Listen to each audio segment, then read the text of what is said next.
My soul will constantly hum, unheard by any God,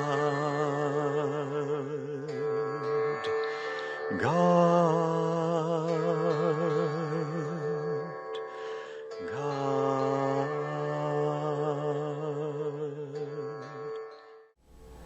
Hi friends, my name is Dambara and I want to talk to you about Swami's music. First of all, it isn't Swami's music, and he said that repeatedly, and that's an important point. I don't know if you're a musician or not, but a lot of times if you are a musician or a singer that's been doing a lot of stuff, maybe even professional stuff, you know, you have a certain kind of, I don't know, pride about it. Certain kind of protectiveness about the talent that you have, etc. And this is sometimes difficult for people who are professional musicians or singers to come to Ananda for the first time and listen to Swami Kriyananda's music and sing it or play it. Sometimes it isn't. Sometimes people just love it right off the bat, they get it. But sometimes it's hard for them. Now, why would that be? Because it seems at first to people who are pros, maybe it's just a little too simple for them to relate to because they're used to being really good and expert. And I know some singers and musicians that it was a little hard for them at first. So I want to talk to you about what the music really is, as much as I understand it. What it is, it's, you know, if we were to talk about, say, Ananda Yoga, or Ananda anything, the point is not the yoga or the music. The point is what it's designed to get you towards. It's the goal that it's designed to achieve. In fact, Swami's written often in his biography, The Path, and other places, that this music wasn't something that he wanted to do, felt to do. It was just an inspiration that came to him. How can I share these teachings? How can I share the joy of this path of meditation? And that's the point. This music, just like Ananda Yoga, etc., is designed to get us to that place of stillness, to that place of bliss, to that place of joy that all this is about. And so I guess, you know, like all other aspects of the path, the more ego there is in the way, the harder it is to just really lock into what it's all about. So I'm going to invite you to just, at least for the time we're talking here, if you have any ego sense of who are you, you know, I'm a this, I'm a that, I'm a singer, I'm a musician, I do this, these are the people I play with, this is the talent I have. Just for a moment, just put that aside as if you were in the presence of a great, great spiritual teacher, not me, but Swami Kriyananda, Yogananda, and well, think of Yo-Yo Ma, for example. You know, suppose you had the opportunity just to hang out with somebody like that musically and listen to them talk about what their inspiration was. So the more that we can open up to the inspiration that Swami Kriyananda felt when he received this music, which is what he said he did. He didn't feel the need to write it. It wasn't any ego motivation he had. He received it because of the motivation he had, the sincere motivation to want to share Yogananda's teachings and to share the joy of this path. So music came to him as a means for that. So I think that's, to me, what the music means, is just to be able to relax away any ego consciousness and be as open as possible to the vibration of joy and inspiration that this music carries. And I'll tell you, I've been around for a while, and the more I do it, the more I sing it, the more I listen to it, the more I'm receptive, and I just be open to it, like sitting at the feet of the Master, listening to all they have to share.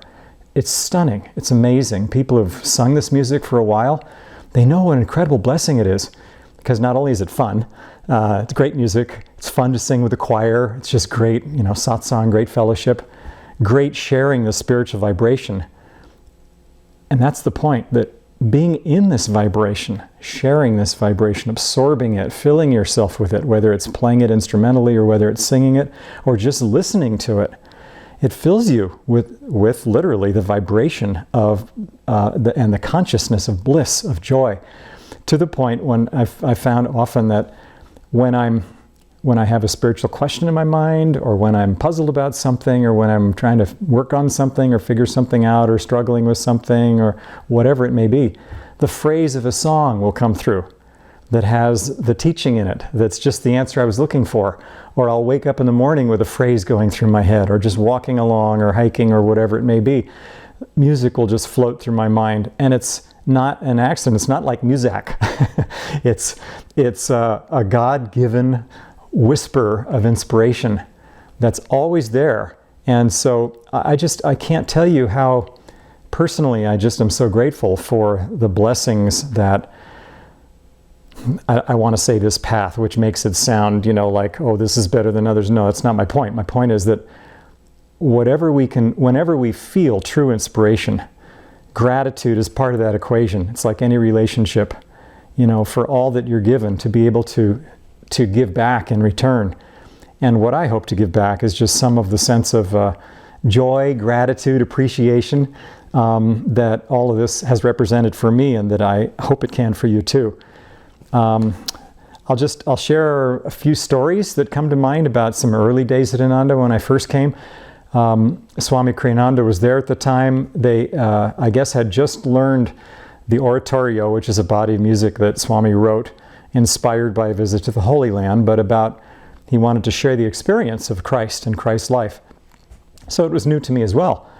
And I was new to Ananda. I had just moved here, and I was trying, as it's recommended when folks first come, to just kind of, put outward activities aside and focus more on the inward teachings for a good period, a year or so. It's just a good practice, just to get yourself nice and centered. So the oratorio was coming up, some performance of it. And I, meanwhile, was taking a seclusion, which is just, like a personal retreat.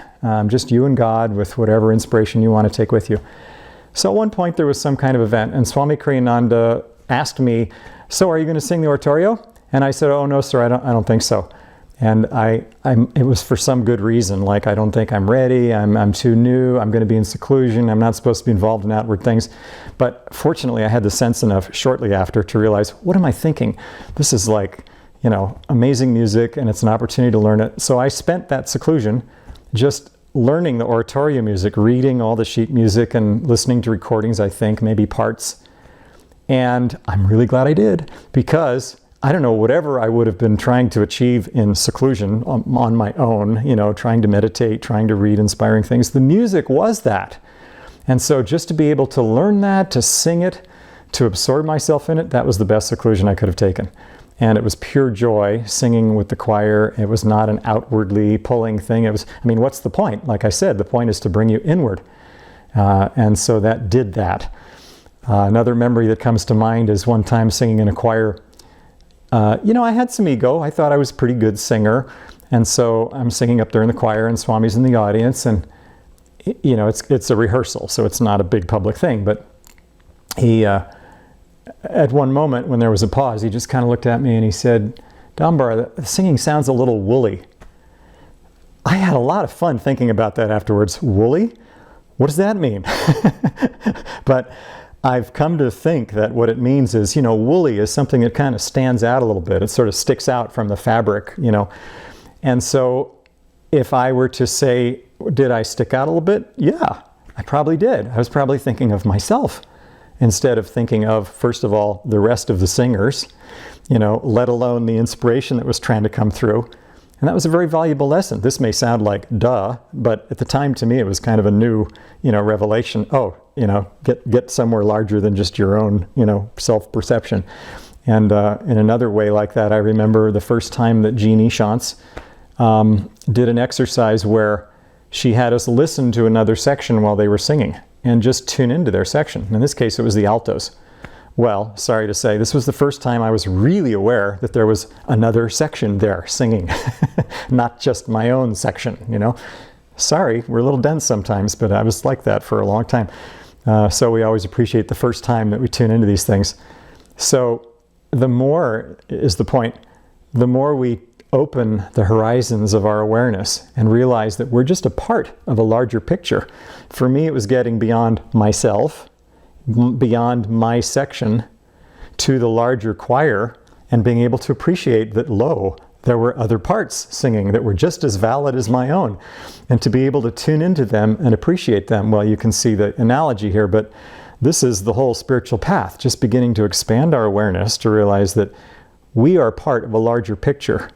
And so singing in the choir is just one really good way of doing that. Other things that come to mind is this music is not only beautiful music, the music with lyrics I'm talking about in this case, but it's incredible poetry. So I suggest doing whatever you can if you're learning the music or listening to it and appreciating it. Take the time to read just the words. Just like you'd read Master's poems in Whispers from Eternity or Songs of the Soul. Those are two places where his poetry is a really good, example of lots of it there that's inspiring. So in the same way, this music of Swami's is incredible, inspiring poetry that also happens to be, sung or performed to music. So I've found it just very, very useful to, and nowadays you can look at the Ananda Music website and all the lyrics are there, just in a separate section. Read that. Appreciate what Swami's saying. And this is something I want to emphasize. If you're singing it, it's nice music. It's fun to sing. But don't just stop there at having fun singing it, because that can be superficial. This is a normal progression where over time you just kind of realize, oh, wait a minute, there's depths here that I didn't appreciate at first. And that goes on a long time. It's like whenever you read the autobiography of a yogi again, and then again, and then again, there's always new things in there. I don't know how that happens, but things that you just didn't see the first time, because our consciousness develops over time. So the same thing with this music. Over time, there's just new and new and new wonderful depths of realization in here. So I want to say that and encourage that up front. Please try to see this as Swami Kriyananda's gift to us to deliver the deepest teachings that he can possibly do of Master on Master's behalf. And I'm sure Master would say on God and from God on God's behalf. But accept that gift as much as you possibly can. Be open to the rich message of self-realization, of Sanatan Dharma, of all that truth has to offer through this music. I could just go on and think of all kinds of examples, but the music is out there already. Whenever you come across it, just do your, like I say, I'm repeating myself here, but just try to find the lyrics, tune into them, and see what was Swami actually trying to say. Some things are really light and joyful, and they just seem like children's stories, and they're just kind of like happy little ditties, and they are. But actually, there's incredibly deep teachings below them too. Before I came to Ananda, ego, high school, rock songs, pop songs. I was in a rock group and sang for that group and played keyboard, and I think that's the best that I knew at the time. So I really liked popular music. It was great. And I enjoyed singing it. I enjoyed being up on stage. A lot of ego in that. It's great strokes. And I wasn't really all that good. Our band was not all that popular. But I mean, it's just an opportunity to get out there and do something musically. I wasn't really a musician. I only occasionally did things like chorales of music, like a Bach chorale or something that was actually good classical music. Mostly it was pop. But that was about my experience. But I always loved singing. I came from a family where my mom and her siblings used to sing Broadway musicals all the time, so I was raised with that. I loved the beautiful musicality of Broadway musicals, still do. So that was, kind of the extent of it that I knew. And then I came to Ananda, and suddenly there was just all this music that Swami Kriyananda had available. There were all these tapes at the time that people were playing of kirtans, devotional group singing, chanting. That was new to me. And I'll just share a personal experience. One time I was visiting a group house of Ananda folks. They were having a party. And in the background in the kitchen, there was a tape player. And what was playing on it was a song called Ever New Joy. And this is from a particular recording back then. It's still available, in a new digital form. But it was the Ananda chanting group, chanting Master's chant, Ever New Joy. Joy, joy, joy, joy, ever new joy, joy, joy, joy, joy, joy, ever new joy, joy. And lots of people, and, just kind of, like whatever the Bach thing is, a fugue or whatever it is, that, it's just kind of repeating and folding into itself. Well, I was listening to this, and it just was filling me and just catching me and hooking me. And I went to the host and I said, "What is that?" And he said, "Oh, it's just a recording of a kirtan that Ananda." And I was like, no. what is that? Because there was something in that music. There was some vibration that was deeper than anything I'd experienced before. And I had to know what it was. A similar time, I was at Ananda Palo Alto at the time, very new. And one of the first events they had was a banquet of some kind, for some event like maybe Master's Mahasamadhi or birthday or something. That was an excuse to get together and have fun as a spiritual family and have a dinner out at some public event venue. And so the point was that there were guests of the Nanda joy singers from Ananda Village coming down and singing. At that time, the joy singers were kind of the only real, good singing group that was kind of touring between the centers. Nowadays, each center has its own group, its own choir. But at the time, this was kind of a big deal for the joy singers to be there and, sing some songs. Well, I'm listening to this group, and again, it was just like I was just dazzled, just kind of stage door. So I went up afterwards to the group and just said, that was so good. But it wasn't so much, I came to realize it wasn't so much the personal singers that I was reacting to and complimenting. It was the music coming through them.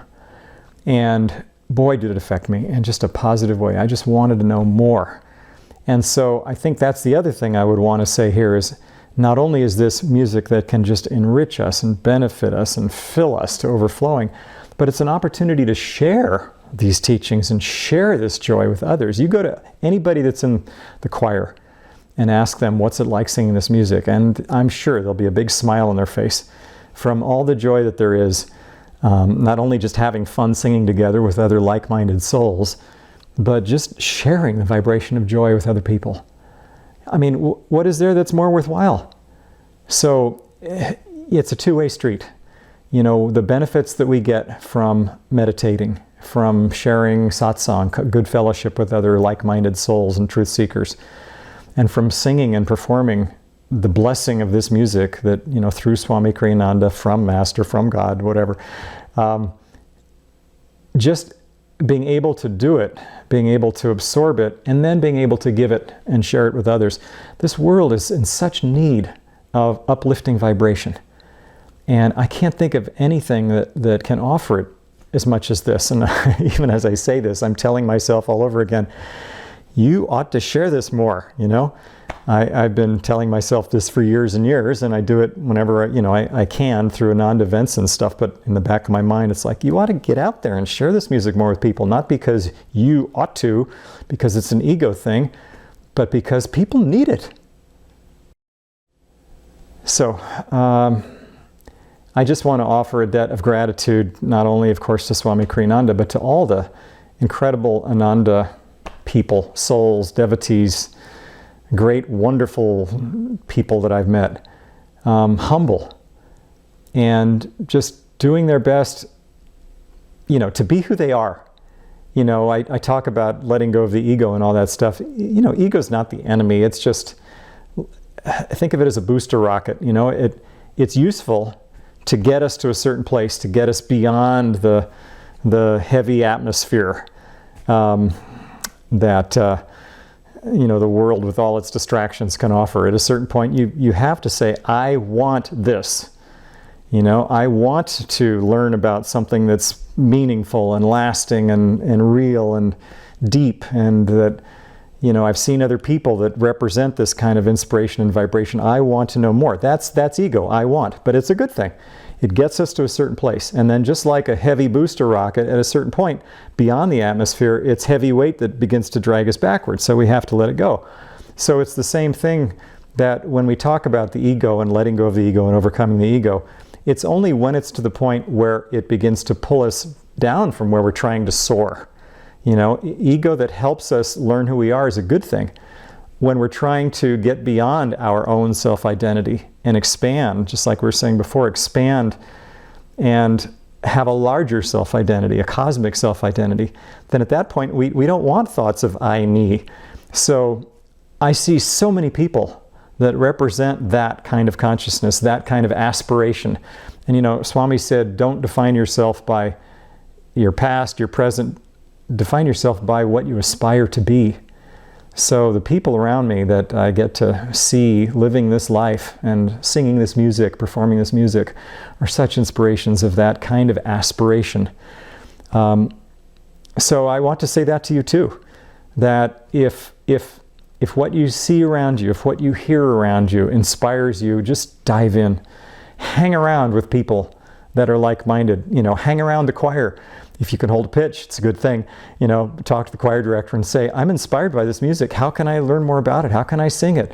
Don't hesitate, because this is just us, and we're all wanting to share this with each other. We're all wanting to help each other move forward and share the good news. You think of Jesus' disciples sharing the gospel, the good news, and I can relate to what they must have felt like a little bit, because it's so inspiring that you just can't keep it all to yourself. You want other people to have a chance to see what this is like. So my prayer is that if you feel inspired by this, that you have a chance and take the chance to come forth to the people that you see around you that represent that. And if you're far off in the hinterlands, then not to worry. Just, talk to your virtual Ananda, online with Ananda representatives. Talk to the people that that are the closest to you, wherever. And say, hey, let's get together, let's do something. Let's don't have any limits. How can you express this music? How can you learn more about it? No limits. Just be creative in God. Enjoy the vibration that this has to offer. See the kind of joyful, delightful creativity that God wants to express through you. So I want to pray with the blessings of God and the masters and Swami Kriyananda, with the inspiration he felt through this music that he shared with all of us, that I'm richly grateful for, that it can fill you with that kind of inspiration that I and others have felt, and that you in fact will carry it on and share it with others. So Om, peace, Amen.